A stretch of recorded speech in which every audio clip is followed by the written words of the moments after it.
Meus irmãos, sejam todos bem-vindos ao nosso canal Em Defesa do Evangelho. Neste vídeo eu quero trazer uma palavra de esclarecimento para vocês a respeito da natureza etimológica da palavra igreja. O que é igreja?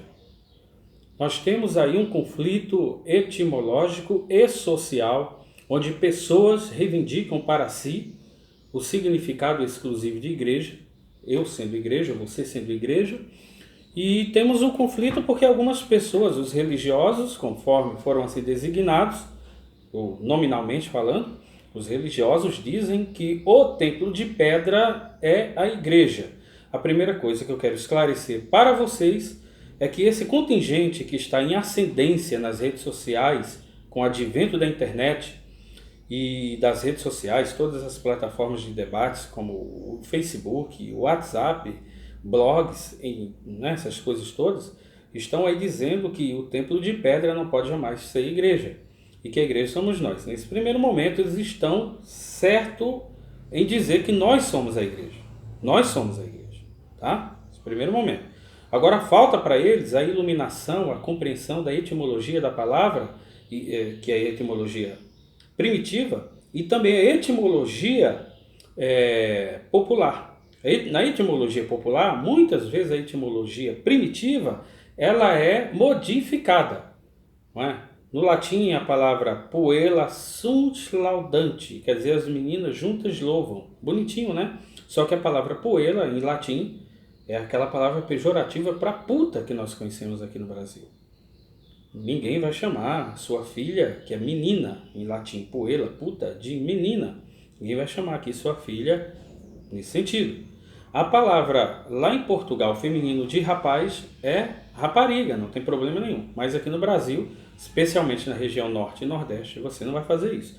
O que eu estou querendo dizer? Estou querendo dizer que a etimologia popular deu um significado depreciativo, deveras pejorativo, para uma palavra que não tinha problema nenhum. Palavras, tanto no latim como em português, em Portugal.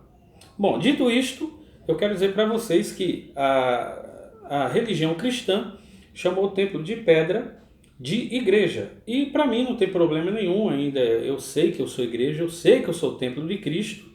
E que aquilo lá nada mais é do que uma etimologia popular, um significado popular, onde as pessoas popularmente conhecem um templo religioso cristão de igreja. Agora vamos ver, só para contextualizar, o significado da palavra na etimologia para nós, né, como igreja.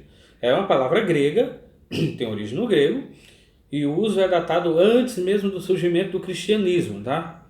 Eclesia, que significa reunião, assembleia. Então toda reunião, toda assembleia é uma igreja. Nesse primeiro momento, a palavra igreja não é necessariamente sagrada.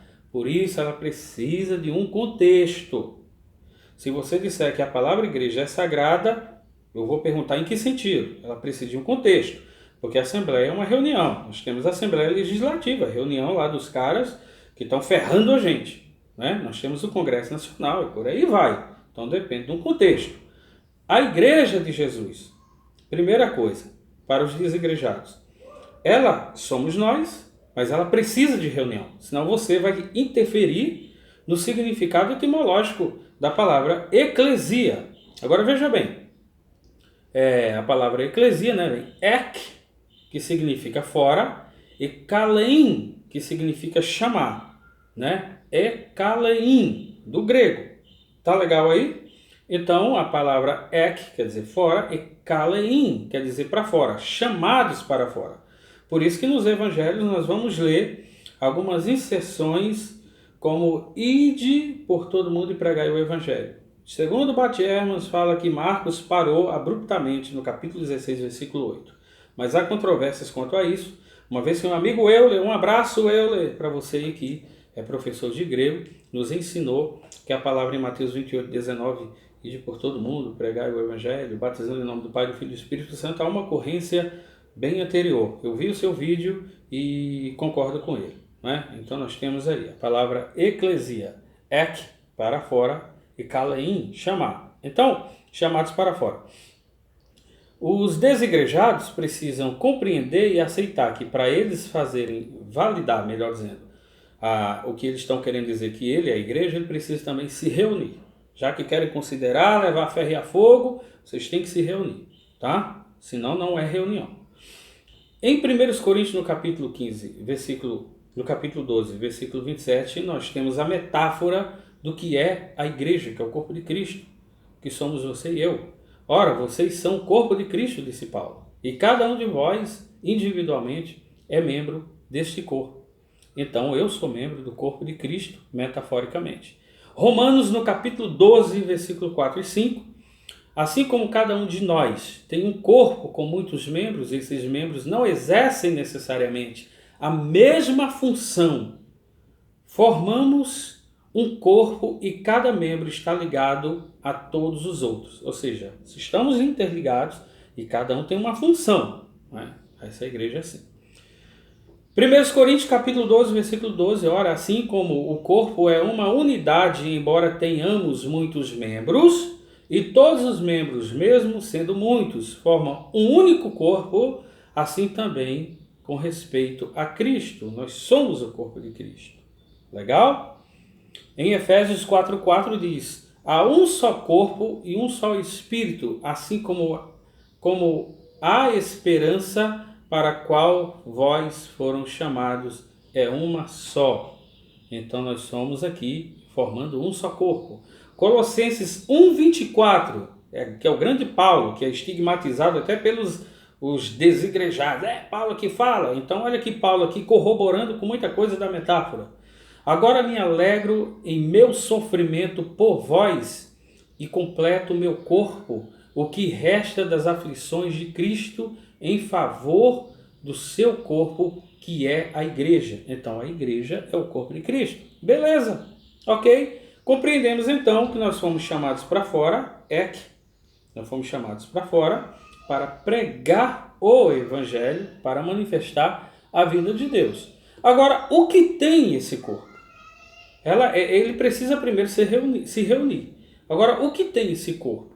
Nós vimos também uma resistência muito grande desse contingente, dizendo que não é para chamar ninguém de mestre, não é para chamar ninguém de pastor e nem de guia. Será que a Bíblia fala assim mesmo? Vamos começar a fazer uma leitura em Mateus no capítulo 23, não tem essa ocorrência, no versículo 8, 9, 10, 11. Vós, porém, não queirais ser chamados de Rabi, porque um só é o vosso mestre, a saber que é Cristo, e todos vós sois irmãos. O que está dizendo aqui? Que não é para você chamar ninguém de Rabi, ou melhor, não é para eu querer ser chamado de Rabi, porque nós somos irmãos. Com isso, os desigrejados vão dizer que não tem validade você chamar aquele ou aquela de mestre. Mas eu vou provar aqui, no contexto, que Jesus está dizendo que não é para você chamar ninguém de mestre na equivalência dele, como ele é, entendeu? Conforme o reverendo Moon dizia que ele era o Cristo e falou que o Messias Jesus fracassou como filho de Deus, morrendo cedo de forma vergonhosa e não constituindo família. E ele era o Cristo. O reverendo Moon falava isso, né? Então não é para ser chamado esse cara de mestre. O Henri Cristo, por exemplo, é outro que vem nessa mesma ideia, não é para chamar esse cara de mestre também. E a ninguém na terra vos chamei de vosso pai, porque um só é o vosso pai que está nos céus. Então, eu não posso chamar meu pai biológico de pai? Não é nesse sentido. É na equivalência de Deus. Nem chameis mestres, nem homem, porque um só é o vosso mestre, que é o Cristo. Tá vendo? Sempre temos Cristo como a figura central. Jesus, ninguém pode se comparar a ele. Conforme nós cantávamos na década de 90, incomparável, Senhor, tu és. Então Jesus é incomparável. E o maior dentre vós será o vosso servo. Então Jesus está falando de humildade para você não ser chamado de mestre na mesma equivalência dele. E o que si mesmo se exalta será humilhado, o que si mesmo se humilha será exaltado. Isso chama-se contexto. Então é nesse sentido que eu não posso chamar ninguém de mestre. Se Jesus estivesse proibindo que nós chamássemos alguém de mestres, nós teríamos uma contradição, uma flagrante contradição em João no capítulo 3, no versículo 10, onde Jesus identifica alguém como mestre, considera e chama esse alguém de mestre. Primeiro ele identifica, considera e chama seu amigo Nicodemos. Quando ele fala, nascer da água do Espírito, Nicodemos não entendeu bolufras nenhuma. Aí Jesus diz, Tu és mestre em Israel e não sabeis isto? João 3:10. Tu és mestre em Israel. Ele afirmou que o cara era mestre. Identificou, considerou e chamou. Se Jesus dissesse que não era para chamar ninguém de mestre, então nós teríamos aqui uma flagrante contradição. Então não é isso que ele está fazendo. Não é isso. Em Efésios, no capítulo 4, versículo 10, 11 e 12, diz assim: aquele que desceu é também o mesmo que subiu acima de todos os céus para cumprir todas as coisas, e ele mesmo deu uns para apóstolos, e outros para profetas, e outros para evangelistas, e outros para pastores e doutores. Outra versão vai dizer aqui, e outros para pastores e mestres. Ah, mas aí é Paulo que está dizendo. Mas quando você vê lá Paulo dizendo que nós somos o templo do Espírito Santo, o corpo de Cristo, aí vale, né? Eu estou provando que Jesus não estava proibindo que nós chamássemos alguém de mestres, sendo que ele mesmo deu uns para mestres. Só está proibindo que nós consideremos alguém de pai, na mesma equivalência de Deus, o seu pai, e chamar alguém de mestre na mesma equivalência dele. Então a igreja tem mestres, doutores, profetas, e o Espírito Santo se manifestou, trazendo para essas pessoas os dons, a fim de que este corpo fosse edificado, conforme Efésios que nós lemos, deu uns para mestres, pastores, doutores, querendo o aperfeiçoamento dos santos. Então a primeira coisa, igreja, são aqueles chamados para fora. Eclesia, chamados para fora. Segunda coisa, que a igreja se reúne. Tá? Quem não se reúne não está dentro do contexto de igreja. Qualquer assembleia é igreja. E no contexto aqui que nós estamos tratando do cristianismo, a igreja sou eu e você. Nós temos que nos reunir. E onde estiverem 2 ou 3 reunidos em meu nome, aí estou eu presente. Agora, nenhum pastor, conforme ele deu aqui, uns para pastores, nenhum pastor pode ser como esses pastores que estão aí, mandando, desmandando, sendo dono da igreja, enriquecendo, ludibriando, enganando, estigmatizando você, colocando outros para fora, fazendo valer a sua vontade, e o evangelho de Jesus não é pregado.